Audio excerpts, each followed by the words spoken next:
আসসালামু আলাইকুম প্রিয় নবম এবং দশম শ্রেণীর শিক্ষার্থী বন্ধুরা, কেমন আছো সবাই? তো আজকে আমরা নতুন একটা অধ্যায় নিয়ে কথা বলবো, সেট অফ ফাংশন।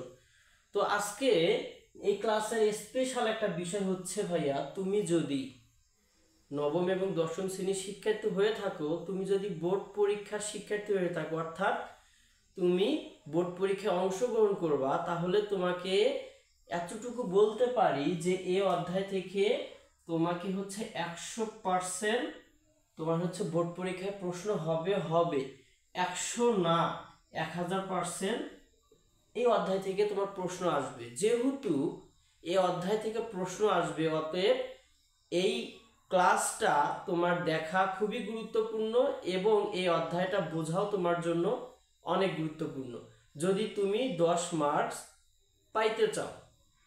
বুঝতে পারছো?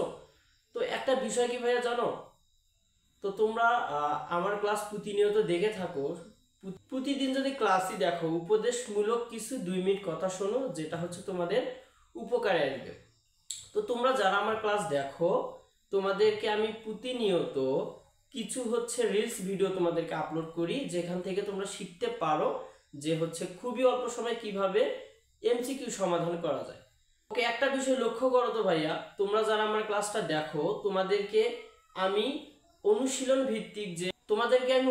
ভিত্তিক যে ম্যাথগুলো থাকে এগুলো তো শিখাই, তার পাশাপাশি ইম্পর্টেন্ট কিছু জিনিস হচ্ছে শিখানোর চেষ্টা করি। তো যারা আমার ক্লাসগুলো দেখো, তোমাদের কাছে আমার একটা রিকোয়েস্ট, বড় ভাই হিসেবে তোমরা আমার ক্লাসগুলো একটু শেয়ার করে দিবা, লাইক করবা, কমেন্টস করবা, বুঝছো ভাইয়া, যাতে তোমার বন্ধুরা দেখতে পারে। তো যারা এই অধ্যায় সম্পর্কে ডিটেলস ভালো জানার চেষ্টা করবা, অর্থাৎ তুমি যদি মনে মনে এখন ভাবো যে হ্যাঁ আমি ভাইয়ার ক্লাসটা করব, এই অধ্যায় থেকে যেহেতু আমার বোর্ড পরীক্ষার প্রশ্ন আসবে 1000% গ্যারান্টি, সেহেতু আমি তোমাকে বলতেছি তুমি খাতা দেন একটা কলম নিয়ে টেবিলে বসো। আমি তোমাকে যেগুলো মার্কস করে দিব, যেগুলো তোমাকে নোট করতে বলবো, সেগুলো তুমি খুবই তাড়াতাড়ি নোট করে নিবা। এবং যাদের কাছে এখন খাতা এবং কলম নাই, তোমরা হচ্ছে এগুলোকে স্ক্রিনশট করবা এবং পরে এগুলো নোট করে নিবা। বুঝতে পারছো? তাহলে চলো আমরা একবারে বেসিক থেকে, এই অধ্যায়ের একেবারে জিরো থেকে আমরা শেখার চেষ্টা করব, ধীরে ধীরে স্টেপ। ঠিক আছে? এলোমেলো ভাবে আমরা শিখবো না। যদি তুমি ধীরে ধীরে শেখো, একটু ক্লাস বেশি হয়ে যাক, সময় বেশি লাগুক, ধীরে ধীরে শূন্য থেকে যদি শেখো, তাহলে আমি মনে করি এই অধ্যায় থেকে তুমি 10টা মার্কস তুমি নিতে পারবা। অধ্যায়টা যে খুবই কঠিন তাও কিন্তু না, অনেক সহজ, তুমি একটু বোঝার চেষ্টা করো। তো আমরা প্রথমে জানবো এই যে সেট ফাংশন, এই সেট ফাংশনের প্রথম যিনি ধারণা দেন, এনার নাম হচ্ছে জস ক্যান্টর। ইনি হচ্ছে প্রথমেই সেট ফাংশনের কি দেন, ধারণা দেন।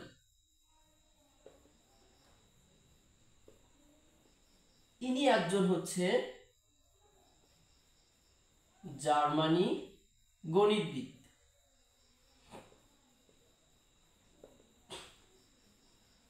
বুঝতে পারছো ভাইয়া? এই অংশটা কিন্তু তোমাদের নৈবেত্তিক অর্থাৎ এমসিকিউ আসতে পারে যে সেট অফ ফাংশনের ধারণা কে দেন। তুমি অবশ্যই অংশটা মনে রাখবা, জস ক্যান্টর। পাশাপাশি মনে রাখবা ইনি হচ্ছে জার্মানি গণিতবিদ। বুঝতে পারছো ভাইয়া? এখন আমরা দেখব সেট ফাংশনকে আমরা কিছু কিছু অক্ষর দিয়ে হচ্ছে আমরা এটাকে প্রকাশ করি। বুঝতে পারছো? অর্থাৎ তুমি হচ্ছে এটাকে অবশ্যই মনে রাখবা, কারণ এমসিকিউ এর ক্ষেত্রে আসবে। সেট ফাংশনকে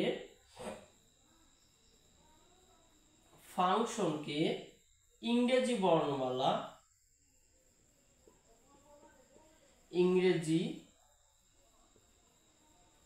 বর্ণমালার বড় হাতের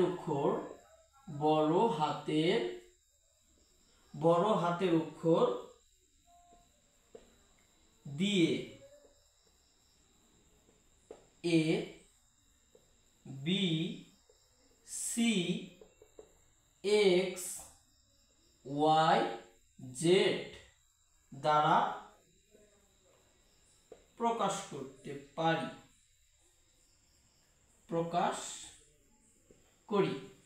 তোমাদের বোর্ড পরীক্ষায় এই এমসিকিউটা কিন্তু আমরা লক্ষ্য করি বারবারই আসে। সেটা কি রকম আসে, যে সেট ফাংশনকে কি দ্বারা প্রকাশ করা হয়। তাহলে অবশ্যই তোমাকে এই অংশটা মনে রাখতে হবে। যদি এমসিকিউ আসে তুমি একেবারে দাগাইতে পারবা। যদি এই অংশ মনে না রাখো 1 মার্কস তুমি পাইলা না। এখন বিষয় হচ্ছে আমরা সেট ফাংশনকে দুটি ভাগে ভাগ করতে পারি। কয়টি ভাগে ভাগ করতে পারি? দুটি ভাগে। একটি হচ্ছে কি তালিকা পদ্ধতি,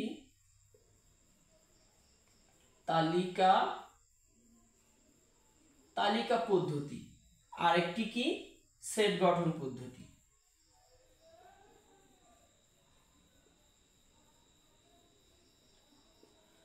এখন বিষয় হচ্ছে ভাইয়া, সেট ফাংশন থেকে যদি সৃজনশীল এসে থাকে তাহলে তুমি ক নাম্বারের প্রশ্ন পেয়ে যাবা, যে তোমার একটা উপাদান সংখ্যা দেয়া থাকবে, সেখান থেকে বলবে একে তালিকা পদ্ধতিতে প্রকাশ করো বা বলতে পারে সেট গঠন পদ্ধতিতে প্রকাশ করো। অর্থাৎ এই অধ্যায় থেকে প্রশ্ন হলে যদি ক নাম্বারে তোমাকে এই দুইটা অংশ থেকে যদি প্রশ্ন আসে তাহলে তোমাকে এই দুইটা অংশ ভালো করে বুঝতে হবে। অতএব তোমার এই ক্লাসটা স্কিপ করার কোনো উপায় নেই। তো এখন আমরা চলো একটু ভেঙে ভেঙে এই দুইটা অংশ আমরা বোঝার চেষ্টা করব, কারণ এই দুইটা অংশ থেকে 100% হচ্ছে ক নাম্বারে আমরা একটা ম্যাথ পেতে পারি। তাহলে চলো প্রথমে আমরা কি শিখব? প্রথমে শিখব হচ্ছে তালিকা পদ্ধতি।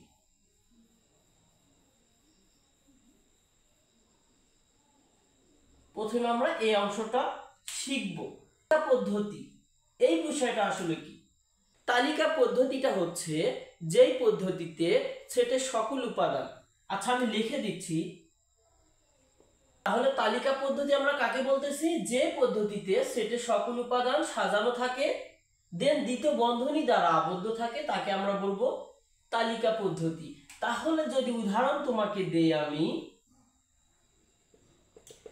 তাহলে তুমি দেখো 2 আছে, 4 আছে, 6 আছে, দ্বিতীয় বন্ধনীতে আবদ্ধ আছে। এইটা কি আমরা বলতেছি তালিকা পদ্ধতি। তুমি কি বুঝতে পারছো ভাইয়া? তালিকা পদ্ধতি তুমি কি বুঝতে পারছো? এখানে 1 থাকতে পারতো, 2 থাকতে পারতো, 3 থাকতে পারতো, 4 থাকতে পারতো, 5 থাকতে পারতো, এবং দ্বিতীয় বন্ধনী দিয়ে যদি আবদ্ধ থাকে, এই যে তুমি যে রূপটা দেখতে পাচ্ছ ভাইয়া, এটাই হচ্ছে তালিকা পদ্ধতি। তাহলে সেট ফাংশনকে আমরা কয়টি ভাগে ভাগ করতে পারি? দুটি ভাগে ভাগ করতে পারি। এক হচ্ছে তালিকা পদ্ধতি, আর একটা কি সেট গঠন পদ্ধতি। তাহলে তুমি একটু স্ক্রিনশট নিয়ে ফেলো, 1 2 3। এখন আমরা সেট গঠন পদ্ধতি নিয়ে আলোচনা করব। সেট গঠন পদ্ধতি, এই সেট গঠন পদ্ধতি একে আমরা কাকে বলবো? এই পদ্ধতিতে সেটের সকল উপাদান সুনির্দিষ্টভাবে সাজানো থাকে না, কিন্তু ধর্মের উল্লেখ থাকে। বুঝতে পারছো ভাইয়া? তাহলে সেট গঠন পদ্ধতি আমরা কাকে বলতেছি? যে পদ্ধতিতে সেটের সকল উপাদান সুনির্দিষ্টভাবে সাজানো থাকে না, কিন্তু ধর্মের উল্লেখ থাকে। যদি উদাহরণ দিয়ে আমি তোমাকে বুঝাইতে চাই তাহলে তুমি ভালো করে বুঝতে পারবে। বিষয়টা হচ্ছে এ এর উপাদান সেকেন্ড ব্র্যাকেট ক্লোজ এক্স, অর্থাৎ এখানে বলা হয়েছে কি ধর্মের উল্লেখ থাকে। তাহলে বিষয়টা এরকম থাকবে যে হচ্ছে এক্স হলো বিজোড় সংখ্যা, এক্স হলো একটি স্বাভাবিক বিজোড় সংখ্যা,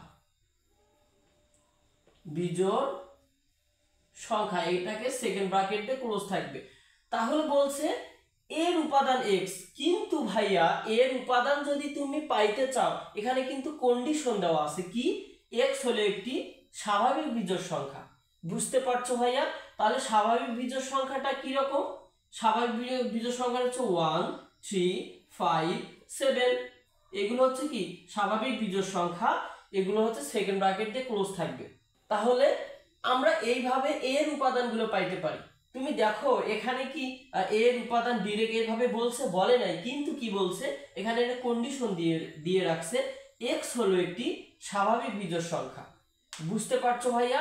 আমি যদি তোমাকে আরেকটা ভাবে বুঝাইতে চাই যে এর উপাদান আছে এক্স, এক্স জোড় সংখ্যা, এক্স হলো জোড় জোড় সংখ্যা, জোড় সংখ্যা যাহা যাহা 10 অপেক্ষা বড় অর্থাৎ 20 অপেক্ষা হচ্ছে ছোট। এখানে দেখো তো এ এর মান অর্থাৎ এর উপাদান যদি তুমি পাইতে চাও, তোমাকে এর উপাদান কিন্তু ডিরেক্ট করে তোমাকে দেয় নাই, কিন্তু তোমাকে কি দিছে, একটা কন্ডিশন দিয়ে রাখছে। এই কন্ডিশনটা তোমাকে বুঝতে হবে। কন্ডিশনটা কি? এক্স অর্থাৎ এক্স এর যে তুমি উপাদানটা পাবা সেটা হচ্ছে জোড় সংখ্যা হবে যাহা 10 থেকে বড় অর্থাৎ 20 থেকে ছোট। তাহলে এর উপাদানটা তুমি কি পাবা? 10 থেকে বড় অর্থাৎ হচ্ছে 12, তারপর কত 14, তারপর 16, তারপর হচ্ছে 18। বুঝতে পারছো? তাহলে আমরা এভাবে এর উপাদানটা পাইতে পারি। আমরা একেই বলতেছি সেট গঠন পদ্ধতি। তুমি কি ক্লিয়ার ভাইয়া? আমরা একটা উদাহরণের মাধ্যমে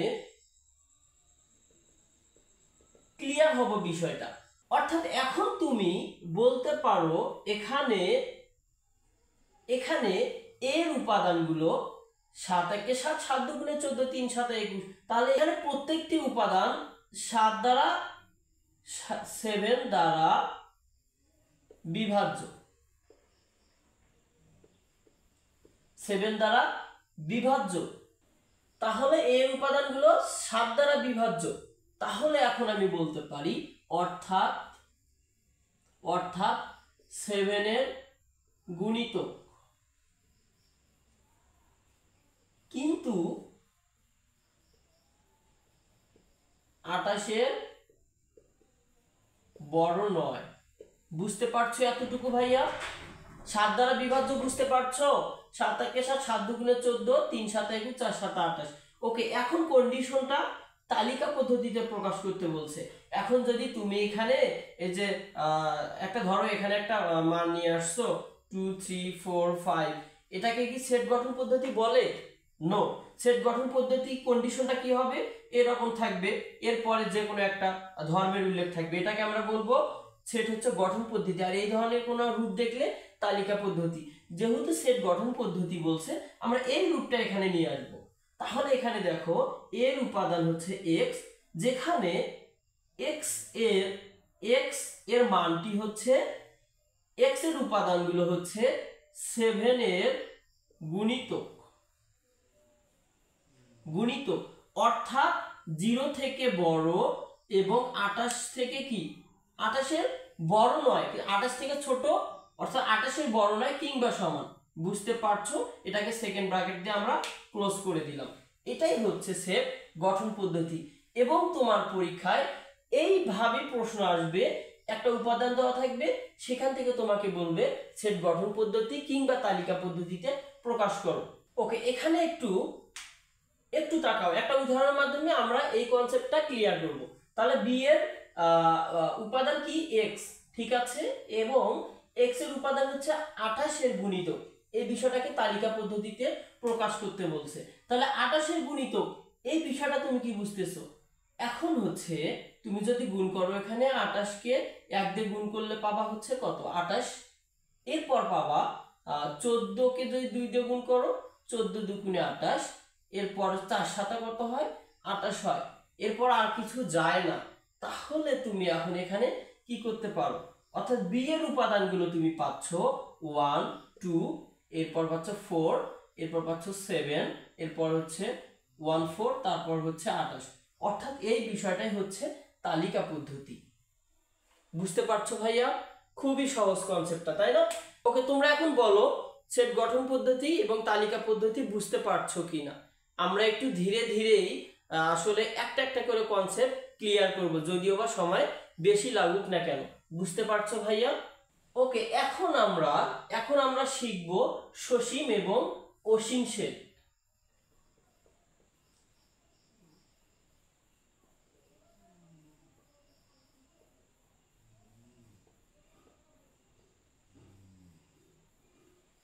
ওকে, এখন আমরা শিখব সসীম সেট এবং অসীম সেট। সসীম বলতে তুমি কি বোঝো ভাইয়া? সসীম অর্থাৎ কোনো কিছুর ভিতরে হচ্ছে একটা সীমাবদ্ধতা আছে, বুঝছো? সসীম মানে কোনো কিছুর ভিতরে সীমাবদ্ধতা আছে। আর অসীম মানে কি ভাইয়া? অসীম মানে কি বোঝো? কোনো সীমাবদ্ধতা নেই, ও চলতেই আছে চলতেই আছে। অর্থাৎ এই সসীম অর্থাৎ একটার ভিতরে সীমাবদ্ধতা আছে। তাহলে তোমাকে যদি আমি প্রথমে সসীমটাকে বুঝাই, তুমি যদি সসীমটা প্রথমে বুঝতে চাও, অর্থাৎ সসীম সেট তুমি কাকে বলবা? যাকে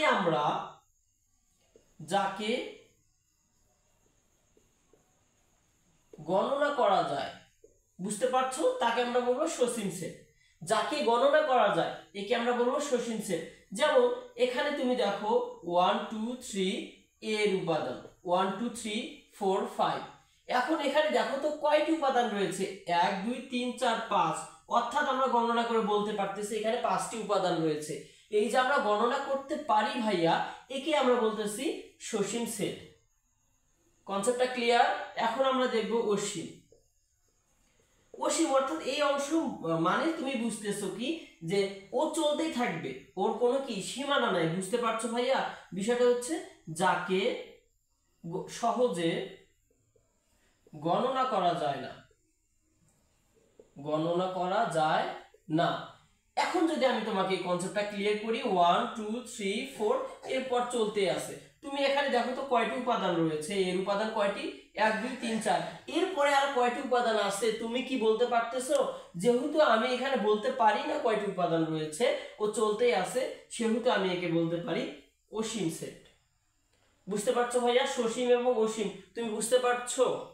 তো আমরা ধীরে ধীরে এই অধ্যায়টা বুঝবো এবং এই অধ্যায়ের 0 থেকে শেষ পর্যন্ত আমরা বোঝার চেষ্টা করব। তো আমরা পরবর্তী নতুন কনসেপ্ট নিয়ে কথা বলবো। সেই পর্যন্ত ভালো থাকো, সুস্থ থাকো, সবার জন্য শুভকামনা। আসসালামু আলাইকুম।